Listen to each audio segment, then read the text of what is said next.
Hey guys, it's Rod from YourIronGuide. I want to speak to the spectators specifically in this video because they kind of get forgotten in Ironman week. A number of events do bring out a spectator guide. They kind of look a little bit like this, but Ironman Western Australia does not have one. But there is a couple of documents on their website which are worth looking at. The first is the athlete guide, and that gives you the event schedule, and that's really important from a spectator's point of view so that you know where you need to be at certain times and the best viewing. So definitely download that and have a read on the way down. The second one is the road closures, and that's also on their website. There'll be links on the Facebook just so that you can try and find that. And that's really important because, of course, if you get into a particular place down there and you can't get out, it's going to be very difficult to see all of the action that you're after. I've made up a little bit of a guide as to what I would take down if I was spectating, and so we'll see if we can go through it really briefly, spin it around. So the first thing here is that you're definitely going to need a chair. The chair itself is so that you can sit down during the day.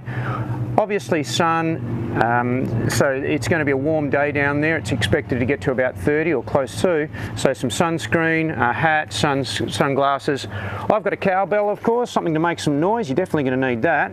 And then if you really want to go overboard, you can certainly go to body paint, and you can also go to chalk. Now chalk is the only thing that you're allowed to put on the roads. You can't put paint on the roads, so if you want to write a little message for your athlete, then that's the way to go.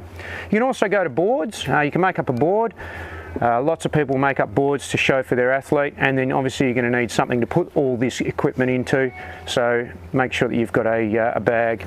I'd have definitely some comfortable footwear. You're going to be walking around most of the day, water bottle and some snacks, and then it gets to the camera. So the camera, you definitely need to have a battery charged, make sure that it's all ready to go. I've got a battery charger there, and then also your phone, of course. The phone is really important, and then also some recharges for that, because there's going to be a lot of people wanting to know the results, that sort of thing. So definitely have the phone, and for contact directly after the event so that the athlete can actually find you directly afterwards. There is just one more thing, and that is that now is a great time to have a chat before the event itself, to have a chat with the athlete. They're going to be really stressed coming into this event, especially if it's their first time. So have a chat now and get some approximate times as to how long you think it's going to take them to do each of the legs. When will they be into T1? When will they be into T2?